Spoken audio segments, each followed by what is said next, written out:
ನಮಸ್ಕಾರ. ಇವತ್ತಿನ ಈ ವಿಡಿಯೋದಲ್ಲಿ ಚಂದ್ರಕಲಾರ್ ಅವರು ಒಂದು ಪ್ರಶ್ನೆಯನ್ನು ಕೇಳಿದ್ದಾರೆ.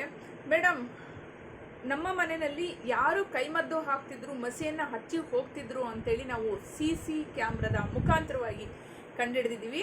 ಮತ್ತು ಅವರಿಗೆ ತಕ್ಕ ಶಾಸ್ತಿನೂ ಕೂಡ ನಾವು ಮಾಡಿದ್ದೀವಿ. ಈ ಥರದ ಒಂದು ಸಮಸ್ಯೆ ಮಾಡ್ತಾ ಇದ್ದವರು ಬೇರೆ ಯಾರೂ ಅಲ್ಲ ಮೇಡಮ್, ನಮ್ಮ ಸ್ವಂತ ರಿಲೇಷನ್ನೇ. ಅವರ ಹೆಸರು ಹೇಳೋದಕ್ಕೆ ನಾನು ಇಷ್ಟಪಡೋದಿಲ್ಲ. ಆದರೆ ಇಂಥವರಿಂದ ಸಮಸ್ಯೆ ಆಗ್ತಾ ಇದೆ ಅಂತೇಳಿ ನಮಗೆ ಗೊತ್ತಾಯಿತು. ಅದಾದಮೇಲೆ ನಾವು ಆ CC ಕ್ಯಾಮ್ರಾದಲ್ಲಿ ಚೆಕ್ ಮಾಡಿದ್ವು. ನೀವು ಕೆಲವೊಂದು ವಿಡಿಯೋದಲ್ಲಿ ಹೇಳಿದ್ದೀರಾ, ಪೇಪರು ಸುಟ್ಟಿರ್ತಾರಲ್ಲ ಅದೇ ಥರದ ಮಸಿ ಹೇಗಿರುತ್ತೋ ಅದೇ ಪ್ರಕಾರವಾಗಿ ಈ ಕೈ ಮಸಿ ಹಚ್ಚೋದು, ಮದ್ದಿಂದು ಪ್ರಯೋಗ ಮಾಡೋದು ಅಂತ ಹೇಳಿದ್ರಲ್ಲ, ಅದನ್ನು ನಾವು ಆ ಒಂದು ಕ್ಯಾಮ್ರಾದಲ್ಲಿ ನಾವು ರೆಕಾರ್ಡ್ ಆದಾಗ ನಾವು ಅದನ್ನು ಸರ್ಚ್ ಮಾಡಿ ನೋಡಿದಾಗ ಅದೇ ಪ್ರಕಾರವಾಗಿ ಜಸ್ಟು ಏನು ಕೈಯಲ್ಲಿ ತೊಗೊಂಬಂದಿಲ್ಲ ಮೇಡಮ್, ಜಸ್ಟು ಇಷ್ಟು ಮಾತ್ರ ಹಚ್ಕೊಂಡು ಬಂದು ನಮ್ಮ ಮನೆಯ ಬಾಗಿಲ ಹತ್ರ ಹಚ್ಚಿ ಹೋಗ್ತೀರಿ. ಇದು 3 ಬಾರಿ ನಡೆದಿದೆ.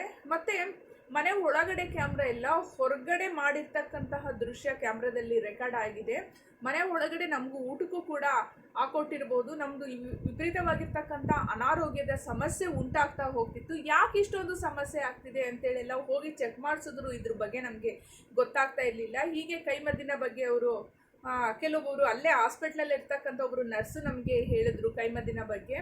ಹಾಗಾಗಿ ನಾವು ಚೆಕ್ ಮಾಡ್ತಾ ಬಂದಾಗ, ಓ, ಕೈಮದ್ದಂದರೆ ಈ ಥರದ್ದು ಇರುತ್ತಾ, ಹೀಗೆಲ್ಲ ಮಾಡ್ತಾರಾ ಅಂಥೇಳಿ ಆಗ ನಮಗೆ ಗೊತ್ತಾಯಿತು ಮೇಡಮ್. ಈಗ ಈ ಥರದ ಒಂದು ಸಮಸ್ಯೆಯಿಂದ ಹೊರಗಡೆ ಬರೋದು ಹೇಗೆ? ಈಗ ಅವ್ರು ಆಲ್ರೆಡಿ ಪ್ರಯೋಗ ಮಾಡಿದ ಹಾಗಿದೆ, ಅದನ್ನ ಹೇಗೆ ನಾವು ರಿಮೂವ್ ಮಾಡಿಸ್ಕೋಬೇಕು, ಹೆಂಗೆ ಹೊರಗಡೆ ಬರಬೇಕು ತಿಳಿಸ್ಕೊಡಿ ಅಂತೇಳಿ ಒಂದು ಪ್ರಶ್ನೆಯನ್ನು ಕೇಳಿದ್ದಾರೆ.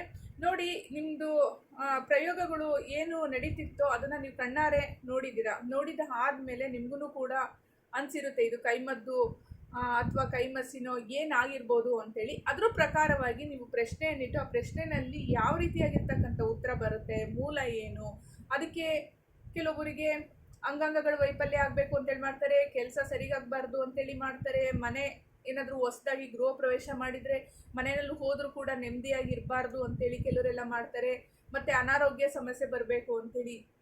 ಇದರಲ್ಲಿ ಮೂಲ ನಾವು ತಿಳ್ಕೊಂಡಿದ್ದ ಆದಮೇಲೆ ನಾವು ಟ್ರೀಟ್ಮೆಂಟ್ ಕೊಡೋದಕ್ಕೆ ಸಾಧ್ಯ ಆಗುತ್ತೆ. ಅಥವಾ ಕೈಮಸಿ ಹಚ್ಚಿದರೆ ಅದ್ರ ಪ್ರಕಾರವಾಗಿ ಅದಕ್ಕೆ ಏನು ನಾವು ರೆಮಿಡಿ ತಯಾರು ಮಾಡಿ ಕೊಡಬೇಕು, ಅಥವಾ ನಿಮಗೆ ಥೆರಪಿಗಳು ಹೇಳ್ಕೊಡೋ ಅಂಥದ್ದು ಏನು ಮಾಡಬೇಕು ಅದನ್ನು ನೋಡಿಕೊಂಡು ನಾವು ಹೇಳ್ಕೊಡ್ಬೇಕಾಗುತ್ತೆ.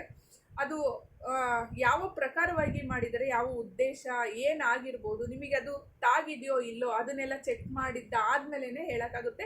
ಎಲ್ಲರಿಗೂ ಕೂಡ ಒಂದೇ ರೀತಿಯಾಗಿರ್ತಕ್ಕಂತಹ ಒಂದು ಸಮಸ್ಯೆ ಅನ್ನೋದು ಇರೋದಿಲ್ಲ, ಬೇರೆ ಬೇರೆ ರೀತಿಯಾಗಿರ್ತಕ್ಕಂತಹ ಸಮಸ್ಯೆ ಇರುತ್ತೆ.